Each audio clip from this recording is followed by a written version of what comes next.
Welcome everyone to our Saturday, April 20th session on the Advanced LLM Bootcamp.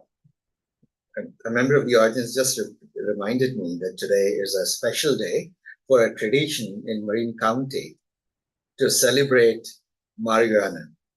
So I'm hoping that you didn't celebrate and come so that all right. Yeah. So we will see how much we hallucinate, and do we hallucinate more than the LLMs or less than the LLMs? So once again, guys, good morning. So today's topic is code generation. It's an important topic, and you have a question? No, I'm just saying, hey, I was looking for this. So the code generation with LLMs is something that has become surprisingly easy. Is it perfect? By no means is it perfect. It is, let's just say that it is a process in which the machine can generate some code that may or may not be right. Quite often, it needs some human intervention to make it right. But the situation has been getting progressively better. Today, we will address a code generation from a few perspectives. And the best way to do it is to do it by practical examples rather than going a lot into theory. So much has been written and much has been said in research papers over the last few years about natural language to code generation. But as we do natural language to code generation, by code, what do we mean by code? By code, we mean typical programming language code, whether it is C, C++, Java, Python, HTML, JavaScript, SQL. One of the areas that has gotten a lot of attention in this space is SQL code generation. So I will take that as an example. We have known that SQL itself is sort of a language. It's a domain-specific language for data retrieval and data description. The DDL part of it is data description language, which describes how data should be stored in a relational format. Now, again, some background. Relational data, or data is relational if there are certain rules of relationality, but basically it follows a relational set algebra, right?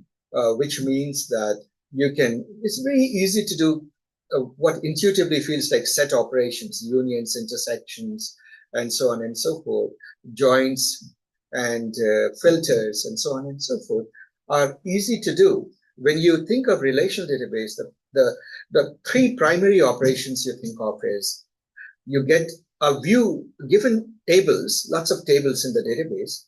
The first thing in tables you make sure is no data is ever duplicated. So you don't keep a person and the shop and the information about a person and what the person purchased, like say one particular order, in the same table, because the same person may come back again and have another order. And if you keep it as one row, you would be repeating the person information. It's a very intuitive or simple way of saying that common sense says keep person in a separate table and keep the order history in one table. When an order comes, just have a way to reference a pointer to the person. And that is your foreign key concept that helps you ensure essentially relational integrity or data integrity. You also have in relational databases the ACID properties, the CORD10 rules, and so forth. There is a vast amount of theory that goes into relational databases. We won't rehash that, but three core operations come in. If you keep order and the person in two separate tables, obviously you need to be, if I were to ask you this question, given this person, John, what is the total amount spent by John in 2023 at our stores? That would mean you would do a join between, first you would have to figure out who is John. You just gave a name. So you would go to the John table, and in a way, you would join it. And I suppose I would like to draw it out a little bit, just the basics. And forgive me if, for many of you, most of you are engineers, but some of you are from a slightly different background. So I'm just laying the 101 foundations here.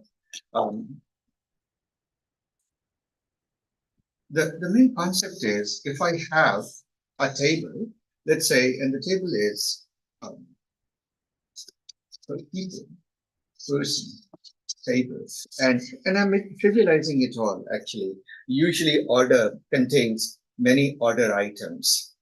So let's say, but let me just say order to simplify it. And the order contains every order within a person.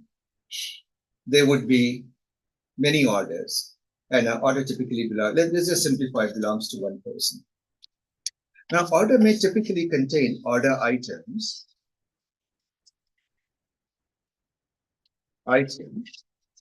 Order item is usually an intersection table to items that you sell or products that you sell. This product.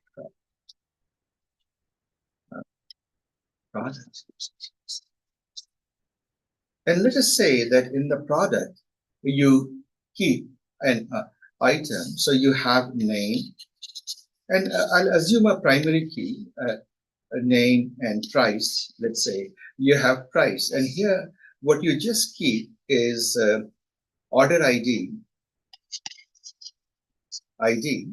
and product ID, and a third column, quantity. And what is an order? Order contains, besides just the ID column, it will contain, let's say, a date on which this order was placed, a location of the store where this order was placed, and I'm just making it up as I go along, but I hope this will, and the person, the user who placed that order.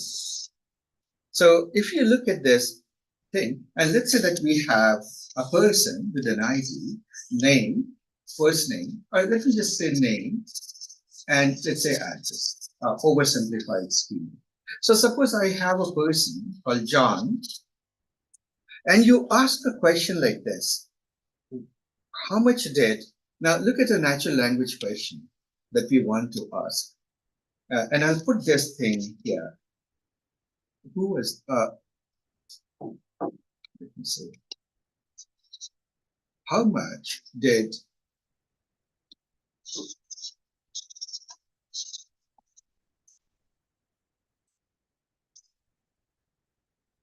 spend in 2023 at our stores?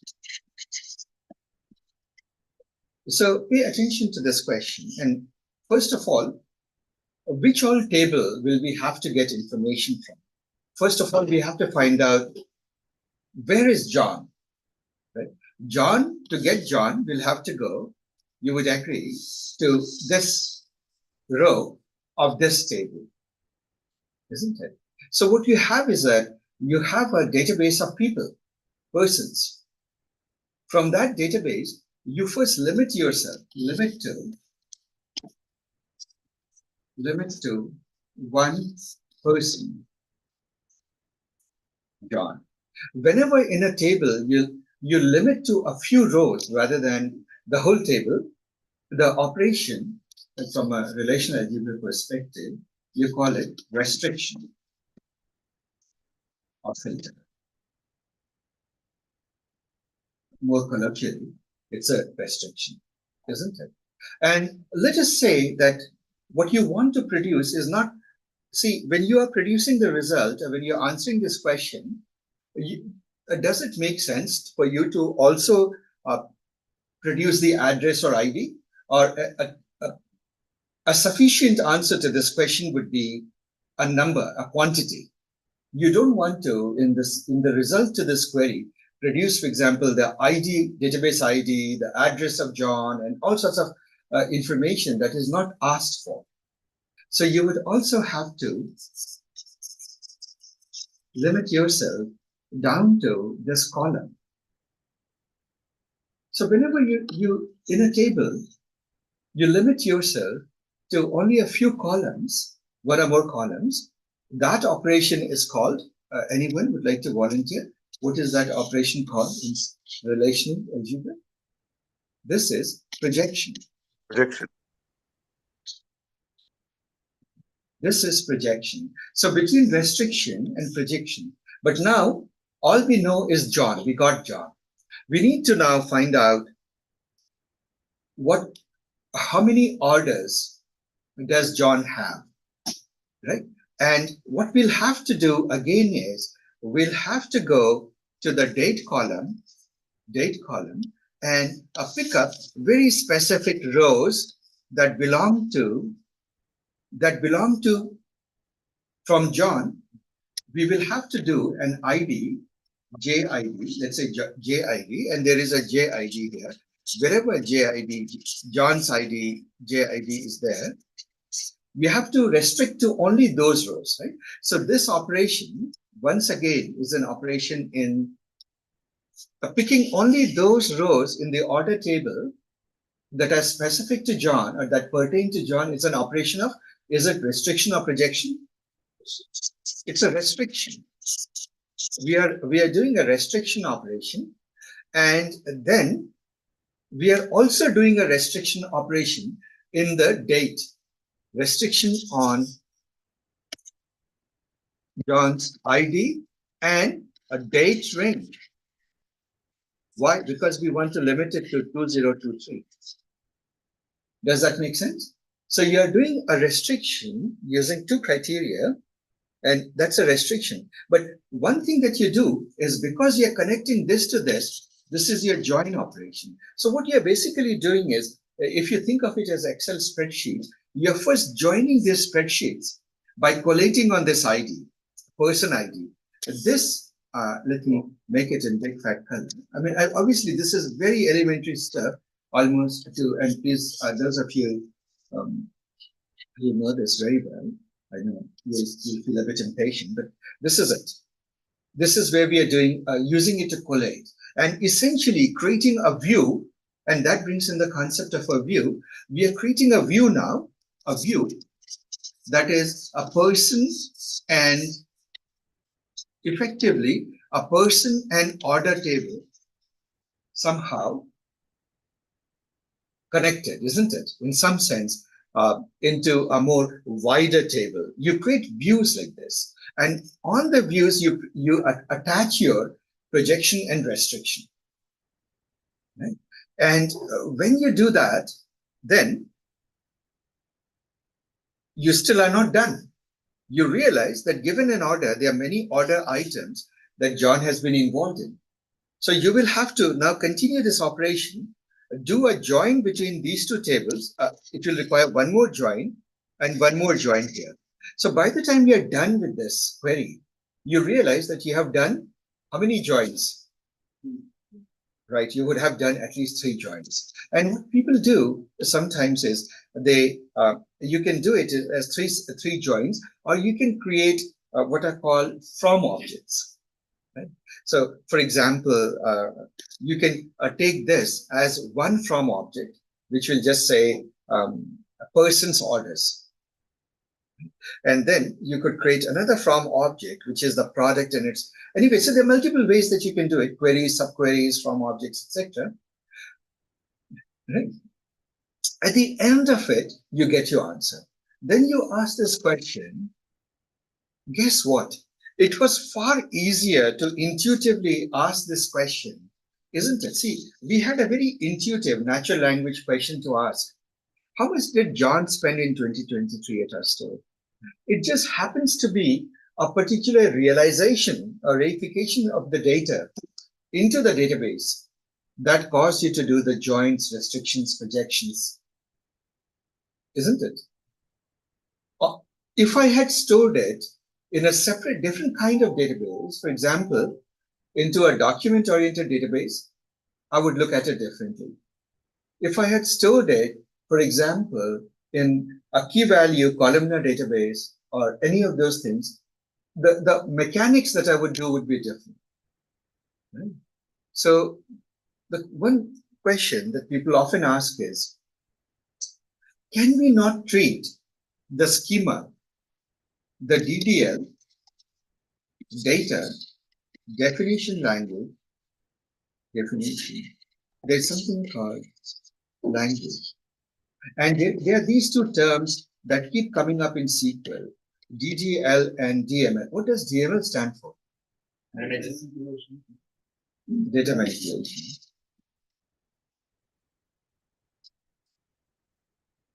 Language. What this is expresses the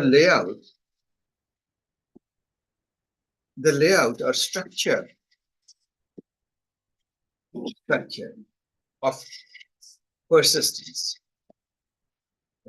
In relational, for example,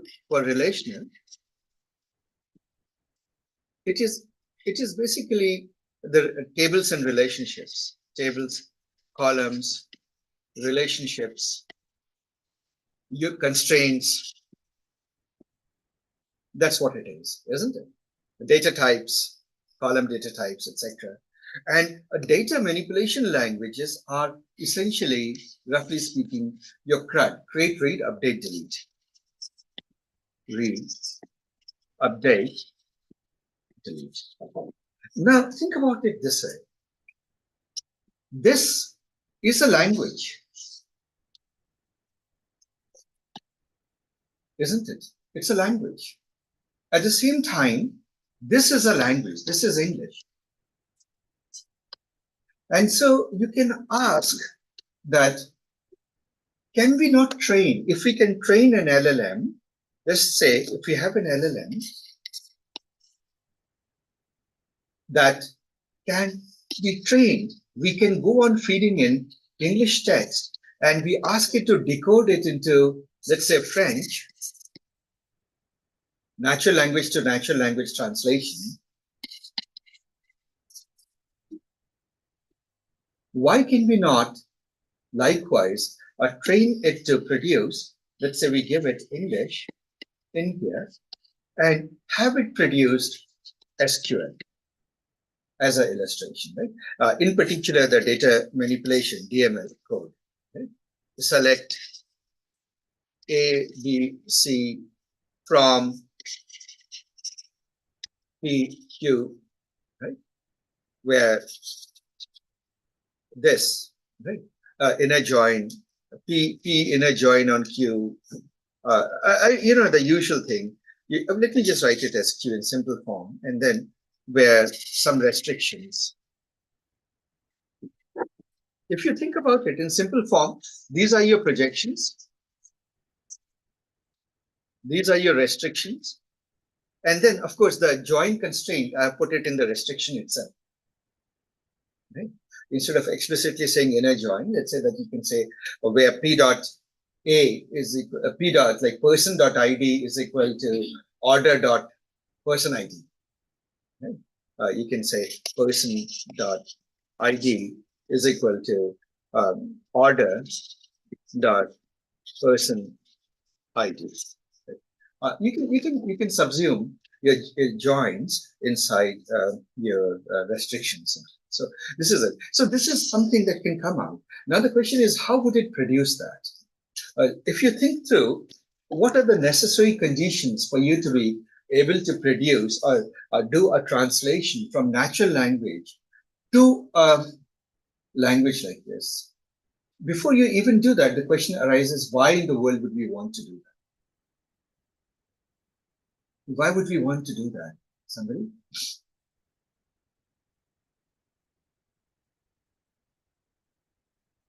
Programmers always scratch their head and say, why in the world would we want to do that? SQL is already trivial. But it's not trivial for the line of business users, the sales people. That's better. Not just not only writing the SQL, but also finding the metadata, which table, which column, what we want. Yes. Subrata answered it well and said that it's not trivial for business users because they don't know the schema. The semantics of the table. The semantics of the table are not known. Also, there are multiple reasons. So let's look from an end user perspective. Your database schema is a proprietary thing, isn't it? Do you really want your database schema or direct SQL access to be handed over to a much wider audience? You may not want to do that because A, the wider audience may not be professionally skilled in SQL. B, it is itself a confidentiality violation, right? It introduces its own risks, isn't it? And they may be able to, then you have to put all sorts of constraints on a per user basis, can access this table, but not that table, and so on and so forth. On the other hand, if you were to do it using a sort of an interpretation layer, a translation layer, then what happens is with a LLM, we can always validate and post validate. Pre-validate, ask whether this user should even be asking this question at all or not. It's an important security aspect, isn't it? Should you allow this user to even be asking this question? And if you do, then you can move forward with that. That is one of the important things. You put a classifier right up front. Text comes in, natural language. By the way, obviously we live in the world of plurality and multicultural. So the right thing to use is natural language. But being conditioned almost all the time when we think natural language, we end up writing English. So if you see me ever say English, please consider it to be synonymous with natural language. Generalize from English to especially Tamil, since there are so many Tamils in the class. All right. So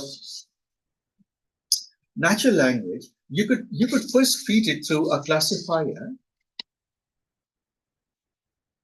that will say yes, no. Yes, no. If it is yes, or if it is no, let me just put it this way. Yes, you let it go through, and then you feed it to your LLM for it to be processed, isn't it? And this classifier, by the way, can also check. Then you can have a post classifier to determine, is the data sensitive? Like, did it happen to, you can ask the LLM, did it happen to touch a table from which the user should not have been allowed to access data? So you can do a post security check on the result, post security check. And then you can produce the result. Does that make sense, guys? We can do that. So now, the other reason for that is everything that looks simple gets hard as you scale it up. If you have 4 tables, like these 4 tables here, you would say, well, this is an interview question. Let's find out if somebody knows SQL and just throw those 4 tables at them and smile as they're sweating the interview chair. Right? So, squirm in the interview. That's a pastime that most engineers do. On the other hand, when you have 4,000 tables, you don't even know where to start. And I'll give you a realistic example, having worked obviously in Oracle and at the database level and in large enterprises as you will, and many other places as you will, Cornerstone, etc. The typical number of tables that people have is 5K to 10K per schema. Isn't that insane? A single schema can have 5 to 10,000 tables. Well, why? Every time a new functionality is called for, people go create one more table, one more intersection table. So I have a joke that if any software that has lived long enough and is backed by a relational database will have a intersection table between every possible table, every possible pairs of tables. And sometimes there are intersection tables between intersection tables. Is anybody can confirm that that's a reality? Thousands of views. And thousands of views and so on and so forth. So when you have a situation like this, just to give you an idea, what looks simple doesn't look simple anymore. You have to just wade through the whole thing and figure out what exactly happened. It's like, even if the metadata was there, even if the DDL, see, we have tools to extract the DDL, the schema definitions. from these tables. They will tell you what they are. But still, you have to parse and understand what it is. It's somewhat cryptic. Right? You have to make head and tail out of it. And that is what, in some sense, logically, if you think about it, and a language model excels at. So if you give it a DDL, a schema definition, let's say that you give it as a create table X, whose definition includes, let's say, ID is an integer, auto increment, then name, string. I'll just write it in logical notation. String, blah, blah, blah, or varchar. Typically, you wouldn't say string. These most databases will have all sorts of varchar, blah, blah, blah. I won't go into that. This can be, you can have a database, language model, do, and think of it logically in your mind. Can it essentially reinterpret and say, there is a table, X, which stores for each record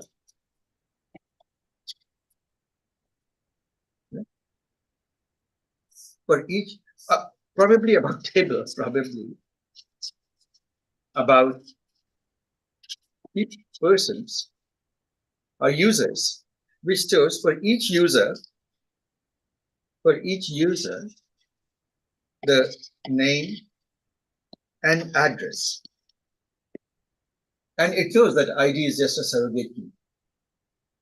Does that make sense, guys? We logically, a language model can have an internal representation. And it goes to the core of what a language model is. A language model has the ability to take anything, any string thing, and create an abstract representation. Do we remember that, guys? At heart, a language model is encoder, decoder, text, one goes in, you have a what? A hidden representation. When we use the word language model, we are actually referring to this H. This is the language model, right?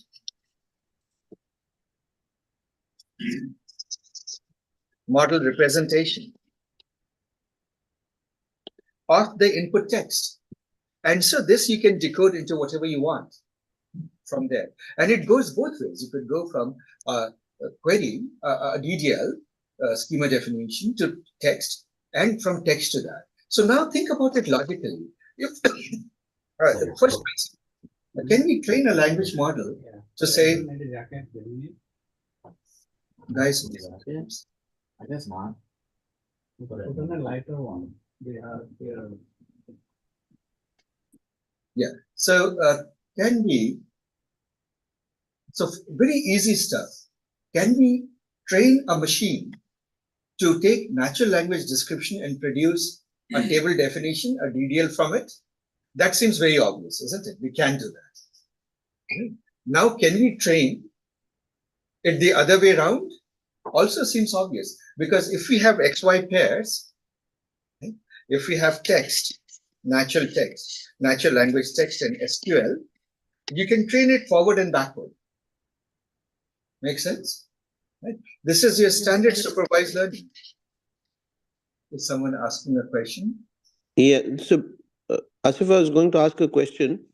There are different sequels which have different dialects, right? For instance, like single store has its own variation, Postgres has its own. So can they all be mapped to the same latent space like translation? You can go from one dialect to another? Actually, yes. What you do typically is, when you give natural language, you also give additional annotation. You say Postgres. Right? You say somewhere, generate natural language, given this thing, generate for Postgres, generate for Transact SQL. No. What I'm asking is, say, suppose I have a lot of SQL queries which are in one dialect, and I want to convert it into another dialect, not natural language. Oh, dialect to dialect. Yes, of course. Of course, you can do that. So we can go to the latent space and do that, right? Absolutely, you can do that. You can, or very much so, you can do that from a language representation. In fact, those are very good use cases for using it. Okay. Try it out. This Llama 3 7B has come out. Uh-huh. It has typically been trained very well on coding.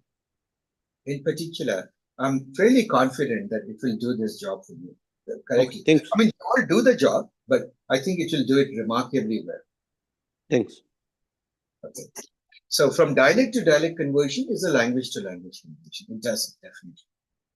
So, so guys, I hope you are seeing that you can do a simple supervised training and get your answer, isn't it? This is your standard causal model, right? A causal model, a decoder loss function. You can train it. It is no different than training it on Wikipedia, next token prediction tasks. Does that make sense, guys? And so these LLMs have been trained. These days, increasingly, they have been trained to generate code. SQL is one example. We did the example of DDL. Now, in a similar way, you can think of the data manipulation language, the SQL queries, the queries and the update statements that it can produce. It can do that. Now, we can generalize from that to Python code, to HTML, to JavaScript, TypeScript, and so on and so forth. These LLMs have become pretty good. They're literally language models. And in a way, they don't distinguish between natural language and programming language. Okay? They can go back and forth and do that. One question, sir. Yeah. So the Llama 3, it's all already trained with, let's say, all this SQL. Do we still need to do custom training at an enterprise level? Yeah, Krishna is asking a question, which I'll park for a moment, which is that Llama 3 has already been trained on this natural language to queries, SQL queries, or to any code. Do I need to further train it for my enterprise? So I'll just park the answer and I'll actually invite a discussion on that. But let me finish, complete the story. See, what happens is, when you have a LLM and you train it, it is again goes back to the basic. It is dated for a particular day when it was trained. Right? Then what happens? And it has a finite set of knowledge. It is not aware of your enterprise knowledge. So then, how do you inject enterprise knowledge into it? There are two ways to inject enterprise knowledge into it. What are those two ways? RAG and fine tuning. So RAG and fine tuning. Fine tuning. Now let's look into fine tuning. So fine tuning is obviously supervised fine tuning. The SFT, when you do, that's the easy part. Right? You can further give it your things, or let's say that you have created your own weird language, right? And then let's say that you have your domain-specific language, DSL.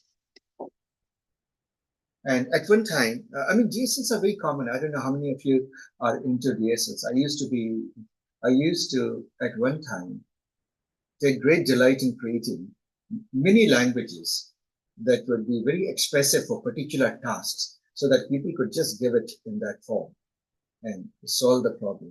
And so you can obviously train from natural language to DSL very easily. This is a classic.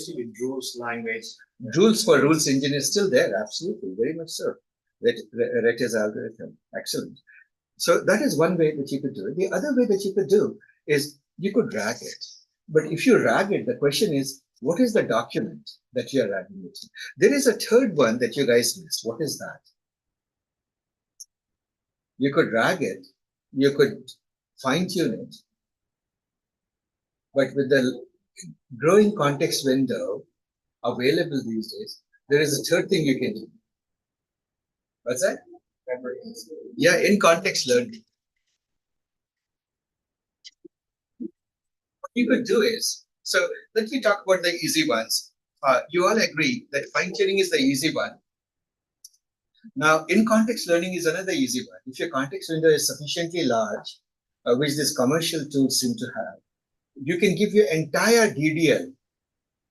Like before you write the query, you can give your entire either DDL or natural language description of all the entities Right? Asif, sorry. The domain-specific language that you said, that is in context of fine-tuning. I mean, like Yeah. basically introducing something in between your natural language and how the whole interpretation is going to take place.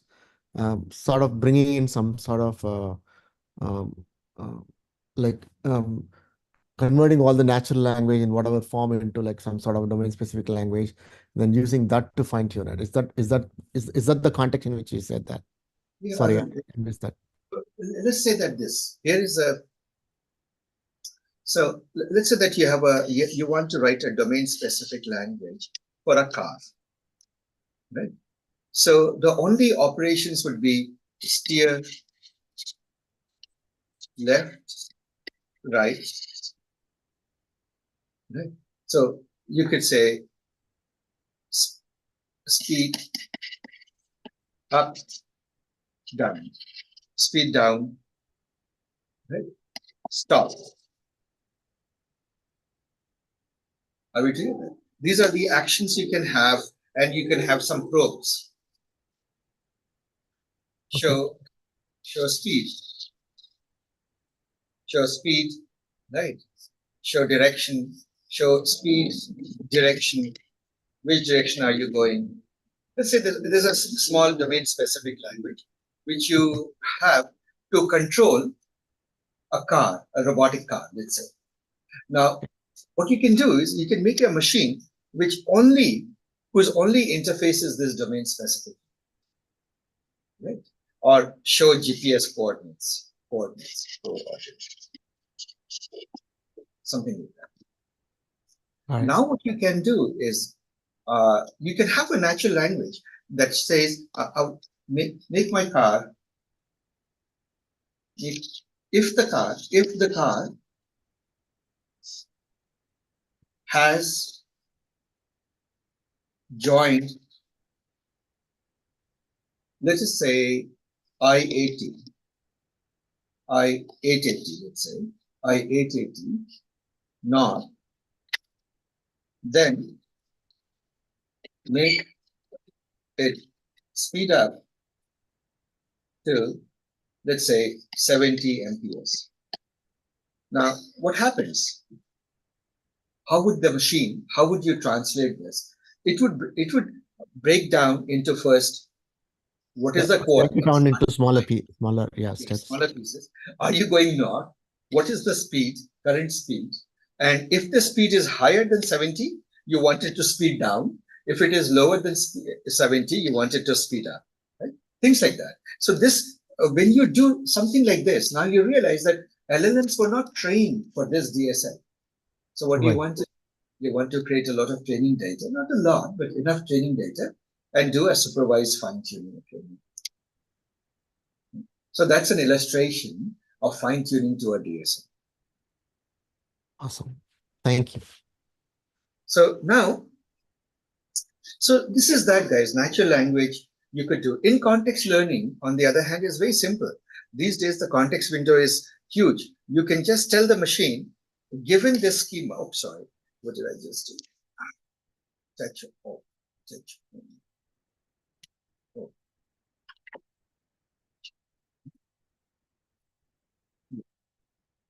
So given the schema as, and then you can literally give the DDL or natural language description, whichever. Yeah. Write queries to retrieve, to find the person, the IS paid employee in 2023. Right? And you run this query and then you realize it's not you. I'm joking. Right? So you can do that, right? So this is in context learning. And in context learning, CTX learning, and you hear a lot of opinion these days. Hey, context window is so large. Forget about RAG. We can just put the whole every time you want to query, put the document, its text or its information in the query itself, in the prompt itself. How many of you believe that that's the future? That with large context windows, RAG is dead? But isn't it context window you in RAG, you also put the context in the same context window. I don't know what you said.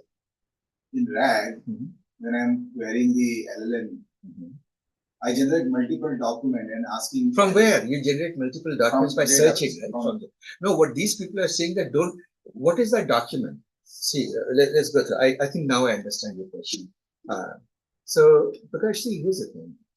Retrieval or search is based on the fact it is a restriction operation, if you think in the way we are thinking. There is a vast ocean of data. Your query is a probe that will dip, it's a bucket, that will dip into that ocean and find the most relevant things only and fetch it back, isn't it? So from the ocean, you retrieve back a bucket full of data, which is very pertinent to answering this question. Are we together? That's what a search engine is, right? On the other hand, that vast amount of information, that's your set of documents, you also have the option of not doing that extra hard work, but instead of saying that here is the LLM, its context window is infinite.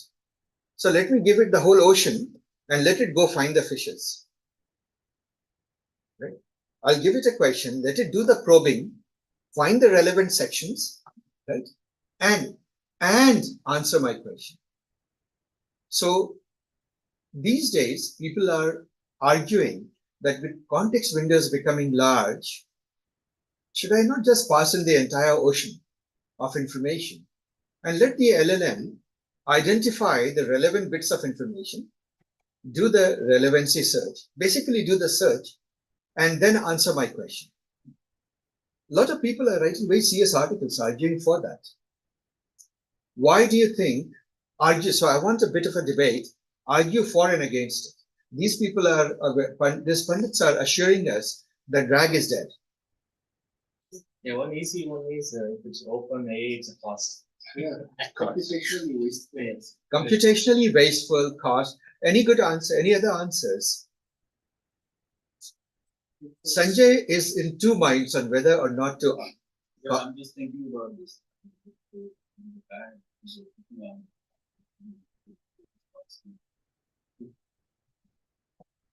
You're just augmenting. You wipe out the R from that. So why?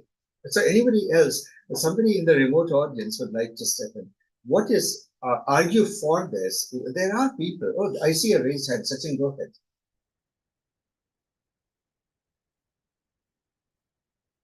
Sachin has raised his hand. No, I didn't raise. So it was the earlier raised question. So Yeah, Yashila. I think that one valid use case in which you just want to pass on everything as a context is if the relevant information exists in so many different parts of the text that it's just like so if you have like updates of the same pieces of information across the text like every single paragraph, then you would be retrieving the paragraph. That is true. So Yashila is arguing that let's pass in the entire document because there may be situations where the question, its information is spread throughout the text. That is one argument in favor of it. Anyone else? Go ahead, Sanjay. This confidentiality, there is to confidentiality, certain section. Yeah, that is one aspect, confidentiality. Like when you pass on bits of information, you're not leaking much. When you pass on a lot of information, you're giving it to an external element, all hell can break loose. So all this argument we are talking about is support of RAG. I don't see. Yeah, Yashila is against RAG. She's saying that there are good use cases where you don't want to RAG. Because if there's really takes more computational space than this passing in because like what I'm saying is that like say you have some piece of information in every paragraph that you want to see, right? In that case, you don't have to pull every paragraph. But that is true, but it's not known before, right? I mean, if your hypothesis is that, in most cases it's across a document, Yeah, it's not even there for every placement. And also in favor of RAG is sometimes your document are appearing as time goes. So the latest document, RAG finding latest document and sending into. No, but then even then, pass the entire document. Don't send only Yeah, the and relevant then ones. who will make that decision that how to order it? Because RAG documents are already ordered. So then LLM makes a faster choice. Yeah, Prakash makes a point that documents have a recency. I mean, the documents keep coming in, the knowledge base keeps increasing. It's an argument in favor of that. So go ahead. So I'm actually against the rack part of it. Is Okay, hold on. sure. Meta is answering. Yeah. I will go in favor of RAG because it is like optimization, like an optimizer of a database, right? If you cannot do a with cost basis and you submit everything to the runtime engine, I think it is absolutely bad optimization. It's a bad optimization. That's a good point. Okay. Yeah, you're making a good point. Only one information format, that's the exception. Okay, so Sachin, go ahead. Yeah. So my opinion is that this RAG is actually a stopgap solution. And what happens is that if you have the LLM finely tuned to that purpose and all, you have only one surface of attack, so to speak. So you could replace it with another LLM and know what the answers are, right? Versus here, the things are across two different things. There's a document being given and the LLM answering, right? So that's my take with it. That if you're thinking of looking at other models and all, you should kind of have it behind the covers as opposed to exposing the documents outside, a little bit front of it. Sorry. Versus RAG. Sachin, guys, I know that now you're getting excited. That's good. So, Ravi, please go ahead. Yeah, I mean, I just shared something on chat just now. The notebook LLM from Google is very interesting, actually. That probably is kind of right in the middle of the discussion. It looks like it's using RAG for some of the documentations on the Google Drive. But the other thing which it does is it actually uses the note you just created. And that sounds like an in context kind of an operation. So, and think I kind of see the synergy between those two will be exploited. Like if you have a Google Drive full of documents, 1,000 documents for your company, RAG is already done, is ready to go, and then you're creating something on the fly, then it will kind of basically synthesize both of those. What I think. Yeah, no, they're absolutely right. That's a wonderful feedback. Yeah, Go ahead. I also think in the future, if this is in the support of context window, in the future, the LLM can do maybe less hallucinate and ask critique itself because we have more data. It can become more super brain. It can become more super. So Christian is now changing his perspective and leaning towards Yashila and Sachin's point of view that we should just do in context learning. Go ahead. That's a question here, Asif. If we pass it the entire document, and then there are multiple ways to answer the query, how would that cause a problem as compared to RAG where you might just rank the top solution as the first one and that just gets passed on? Yeah, excellent. And Patrick pointed out another thing that there may be multiple ways of answering a question based on the different sections of the document and so forth. So guys, let me give you a bit of information and see if it makes you revise your answer. And again, see, guys, there are a lot of articles that people say, whenever you hear extreme points of view, it's always good to think from first principles. Okay? And the truth is somewhere in the middle. Right? It isn't that will large context windows lead to dilution of RAG. Large context windows help you solve a problem with sufficient amount of data that can fit in. Sometimes that's necessary, but will it replace RAG is the question. And I'll help you guys think through. Let me not answer it, but let you think through. See, guys. This field of information retrieval search, why did it come through? Why do you even search for information? So let me give you an analogy. Suppose in your room, there is only one table and one That's it. There's only one furniture in the room, a table. And you can put your keys, you're allowed to put your keys only on the table. And you have only two things in your life. You have the keys to lock your room, right? And you have a chair next to the table, and the chair doesn't ever go anywhere else. So in practical life, in this toy example, do you really need to search for your keys? Our key is dead obvious in front of you, isn't it? In other words, it is within your field of view, right? It is in your direct perception. You look at the room, you see your key on the table. And now look at a different situation. You have a person like me who loses his key every single day, right? So why do I lose my key every single day? If you look at my table, you'll have a sense of why. Right? There are lots of things. There are books here, there are papers there, there's, sometimes food here, and somewhere in there, amongst paper and pencil and notebooks and whatnot, there is the key sitting somewhere. Right? In such a situation, how do you find the key? You can't see the key. It is not in your direct perception. But it is a matter of recall. You remember that the key is kept in the drawer, let us say. Now, I wish I was so careful, right? When I got married, my wife, Sunita, she told me a simple rule: a place for everything and everything in its place. Right? Why? A place for everything. So key should be here and everything in its place is essentially a database, a lookup table. It's literally a lookup table. The keys, okay, this is the location. Key is the key. The key is literally the key for the hash table. And in that location, you'll find the object. Apples, here, that location. Food, that location. You have a lookup table.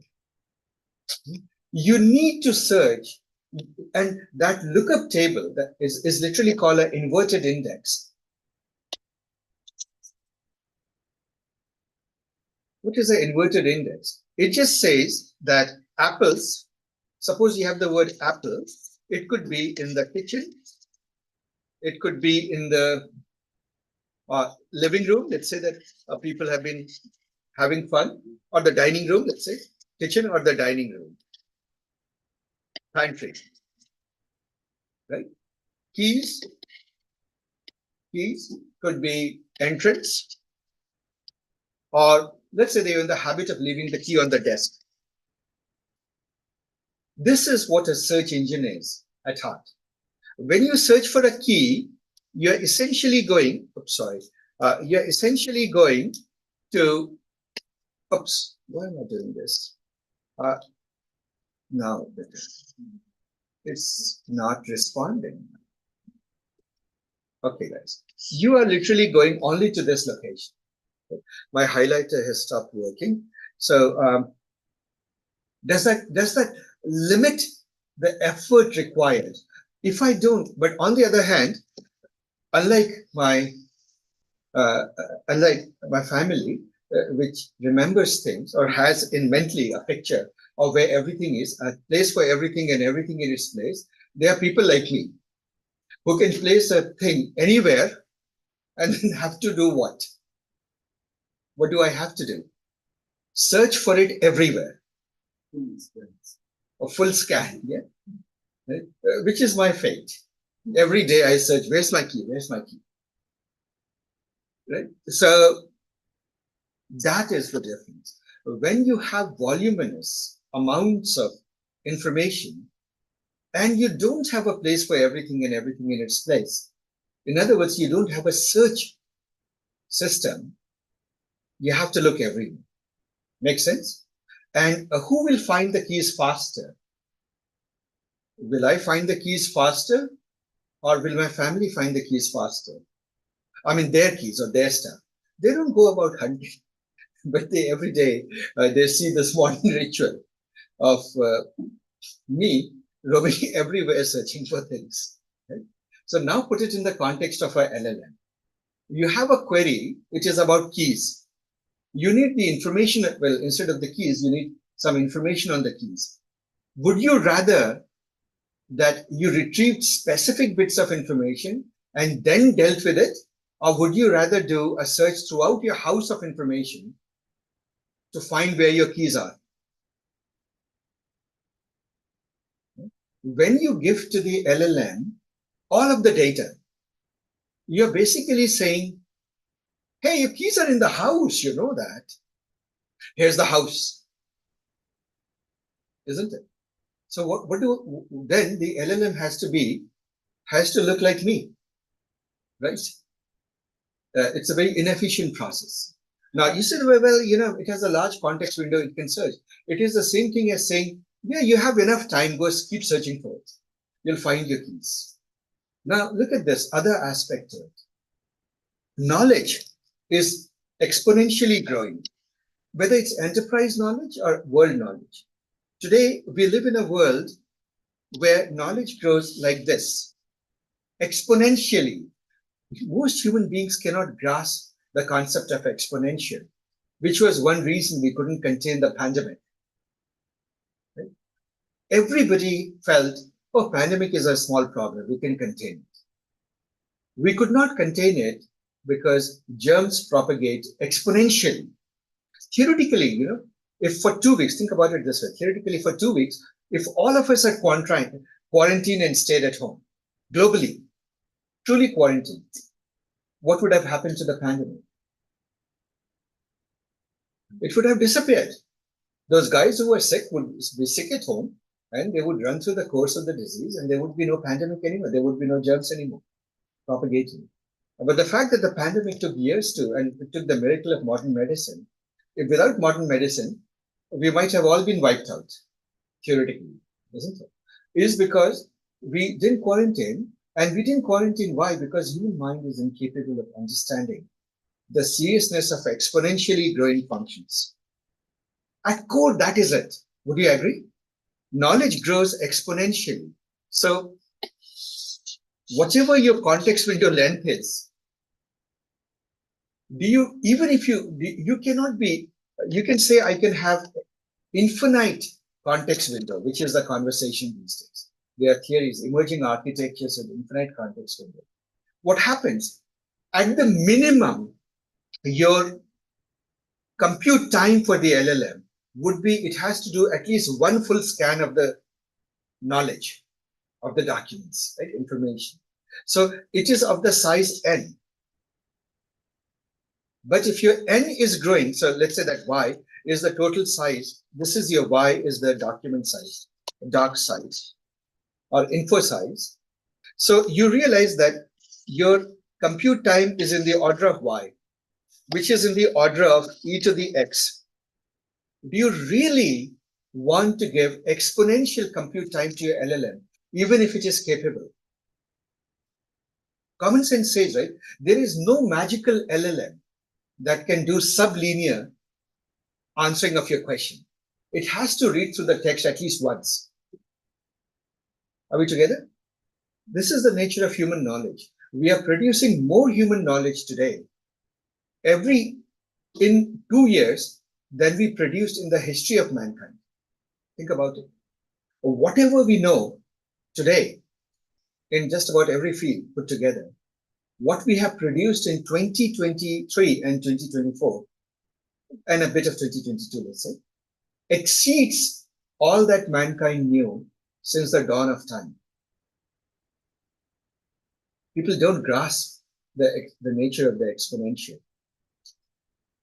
That more or less is true of your enterprise knowledge also, knowledge base also, right? Disks are cheap. We are storing just about every bit of information available, right? So now, so with that bit of information, now which way would you argue? Do you think RAG is going to die? No. Why? Because it is foolish to do an order Y, it is foolish to do an order by scan of your, oh goodness, sorry guys, I may have to restart this machine, yes, I will have to restart this OneNote because it's failing me. But as it is restarting, this is, I apologize.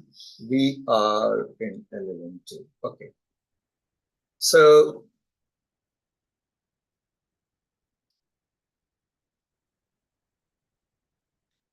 yeah. You think you are doing this, and it seems so logical, it will fit into the context window. But what are you really doing? You're doing this across time. Isn't it, guys? And you're saying, I'm going to build an architecture for my company. Typical architectures, typical code bases have a lifetime of at least 10 years. And you're going to do this. It doesn't make sense, isn't it? And also, those of you, and you know, there's something very simple. Stupidity always is expensive.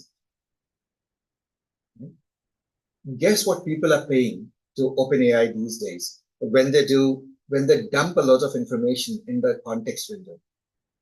Why do you think these commercial things love large context window? They focus on making the context window bigger and bigger. Why is it a big priority for them? Well, there are good reasons, theoretical reasons. It's a great thing to have a large context window, but it also makes a lot of economic and financial sense. Guess why? They charge you by the token, right? And you know what's happening? People are paying between $5 and $10 a query, a request to OpenAI and to other. So I've heard. Anybody can confirm that? People are paying insane amount of cost to invoke the LLM and get one job done, one thing done, one sort of iteration. Sometimes can get that expensive.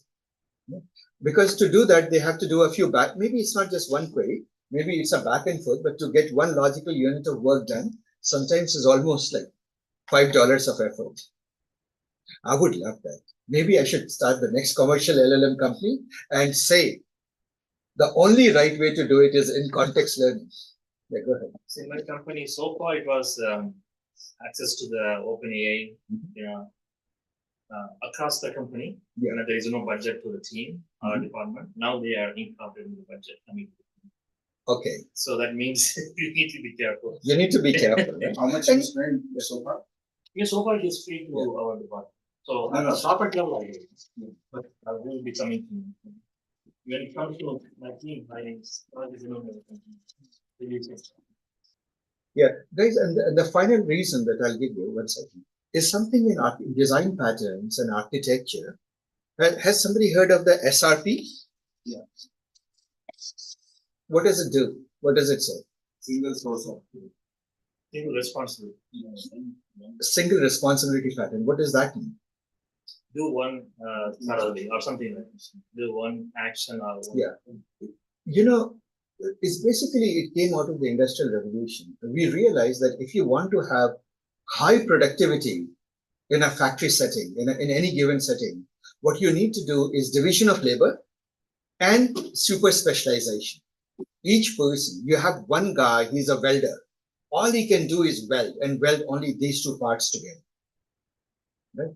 This guy is literally uses the lathe machine and can do it to perfection and can make you excellent bolts, things like that. We know, I mean, history is that single responsibility pattern works because then you can, if one module of your code does only one thing, you can keep on improving it.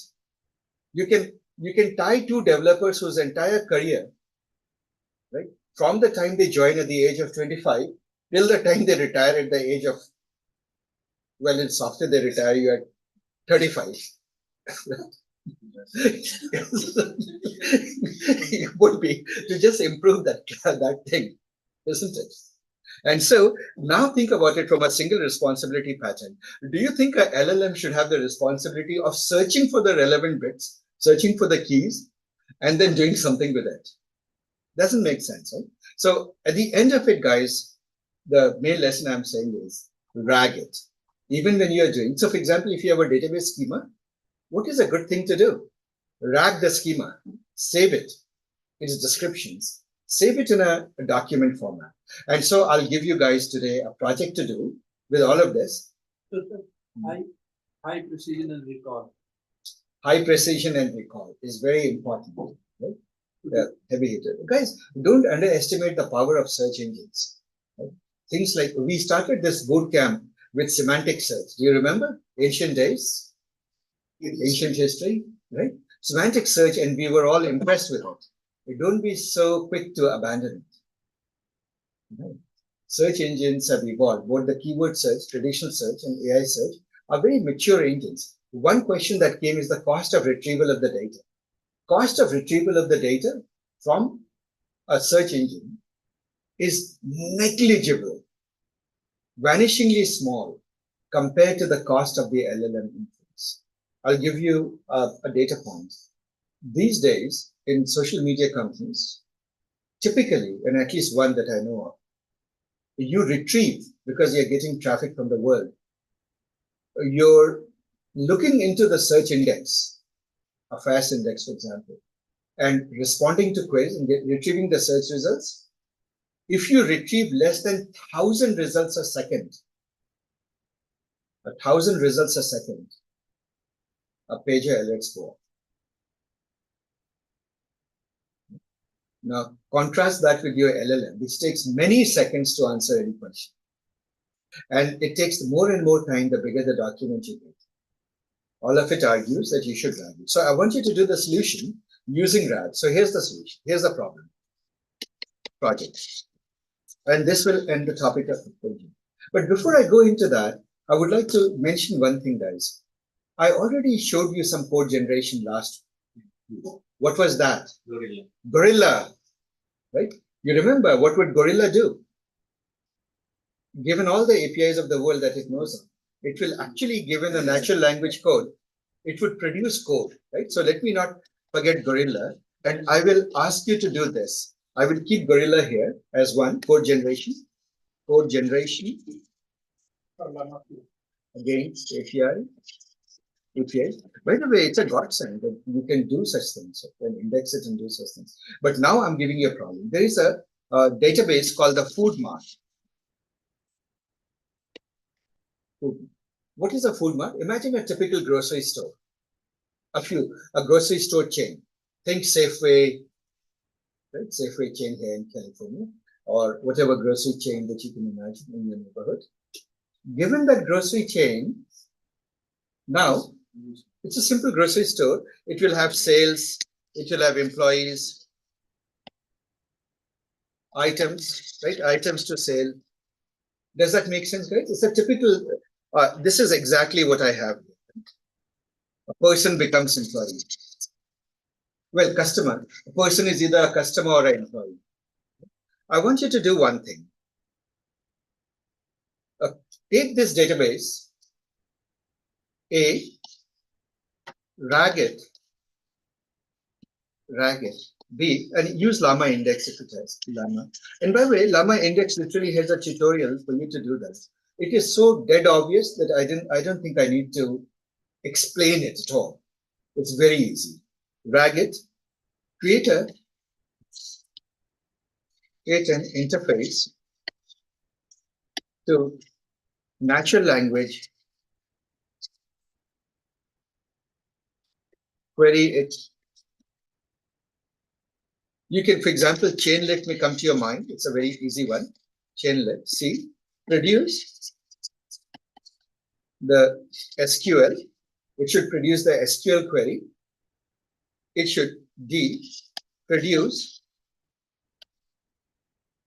an HTML table of results with a natural language description of the results. Can we do that? So you have to write a code generator that will do it. And now this is the easy part, guys. You can finish it in the day. I'll give you an optional part, a stretch code. The stretch goal is don't use emit out, like basically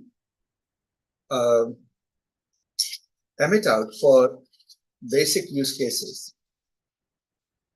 Okay, so like this, a complete HTML, React, like basic use case, like our use cases, React UI plus Python, fast API, microservice. So use SQL generation, and I would strongly suggest that the Llama 3 that has just come out, 7B, can be a great aid for you. 8B. And then there is also a few open source projects like SQL Coder is one. There is also Wana, I believe, Wana or something like that is another leading one. You can use any open source library. Stick to open source, no commercial tools allowed. Right? And you will enjoy code generation, guys. It's amazing. You ask these machines to produce you a microservice whose signature will be this, it will do it for you. Right? None of these parts. So let's go through part by part. The food mart schema, I will post the data set. It's in Kaggle. Just look for the Kaggle food mart. So what are the steps you would do? One, study the schema. It's a simple schema. Study the schema on your own, so you have some head and tail out of it. Import into a DB, if you want, but go RAG it. How to do that, we can think about it. If not, just produce a DDL out of it. Then create an interface to natural language query. That's a UI. You can quickly create it and change it, guys. Is that easy? And produce the SQL. You can have the LLM produce the SQL. That's easy again. Right? There's just a prompt. Produce an HTML table of the results also. Execute the SQL and produce HTML. Is that easy? HTML with the results? Yeah. HTML of the results. So for example, so a question that I should be able to ask is, a question that I can ask is, right, create a table. Show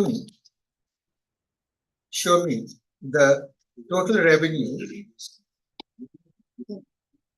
by month, right? So x-axis here, basically this. And optional bonus, if you can also produce a chart out of it. Yeah. What are the questions, sir? Per month revenue? Revenue by month. Right? This is a good one to start with. Show me the total revenue by month. Basic code generation. So guys, I will Only one question, sir? No, many questions. I should be able to ask any question, any natural language question. So guys, there's some validation built in. If it produces a query that can't be executed, it means it hallucinated. Okay. That's that. And how would you know that your answer is correct? If the query executed and the answer is correct, how would you know that? Manually, I would have. The other way you can do it is repeat it. If you repeat it a few times, it may produce different kinds of SQL query, because remember, LLMs are creative. And at the end of it, if it produces the same answer, and so there's a multi-step behavior. There is some, and hint is if you do agentic thinking, in other words, let it break the problem down into smaller steps, right? Then you can do answers to very complex questions with agentic reasoning. Go ahead. Go to Kaggle and look for food mart. And I'll post the instructions on the website. So guys, Sir, internet is not working. oh, internet is down? No, but we did put a blacklist for him. All right, guys. Any questions before we start? Sir, link to the data. I will post a link to the database. So if one of you who are there in Kaggle already found it, please post a link. Yeah, go ahead, Sanjay. Oh, yes, yes, I'll put it on the course portal right away. Write it down. But is this clear, guys? A very simple interface to this. And when you succeed at doing it, release it as an open source project. You'll be surprised that people, even this kinds of things, they put it on open source and it actually gets a lot of attention. So guys, now I would like to step back and I'll stop this